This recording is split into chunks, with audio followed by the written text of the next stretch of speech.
It's a bit of a different, I think, letter from what you've done before. Personal. Starts with your parents, right, and they're saving for retirement, and includes your grandkids as well. Yes. The retirement crisis. Give us your diagnosis of that problem right now. Well, it's something I've been writing about for years, but I emphasize it in this letter. And, you know, all my letters have been based on some long-term issues.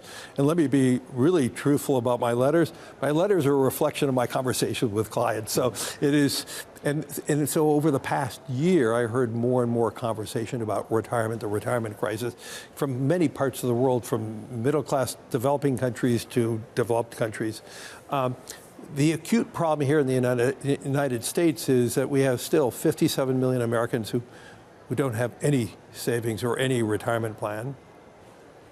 Social Security is a fantastic foundation for retirement, but if that's all you have when you retire, you're going to be living in poverty, below the poverty line, because it just is not, it's supplemental, but it's not meant to be the totality of what you have in retirement. And the whole concept of we're aging, we're all living longer. And I think one of the big narratives I've had to reflect in 2023 was the miracles of medicine. When we talk about the drugs like Ozempic and all the different weight loss drugs, how that is extending life. It's conquering kidney disease and liver disease and heart disease and joint disease.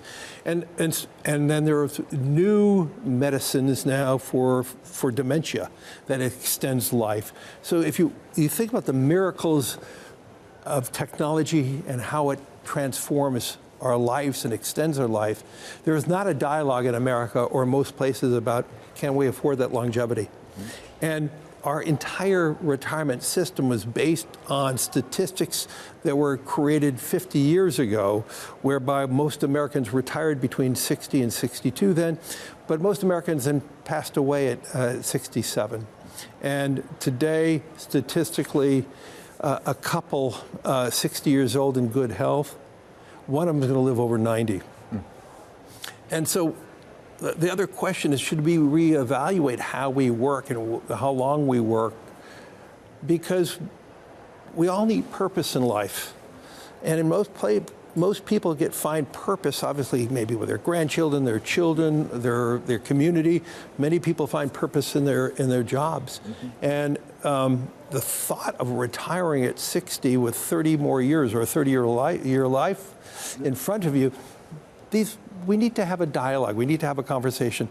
And, you know, I'm an optimist. I am very optimistic about the long-term vitality of our markets. I'm bullish on capitalism. The reason why I'm bullish is that when I read the newspapers every morning and listen to Bloomberg and other news organizations, it's full of scary things. We talk about the problems. We talk about all the problems in life. But we solve problems through conversation. And the one area where we have no conversation is the affordability of retirement and the whole concept of retirement. And we need to start a global and, most importantly, a national dialogue.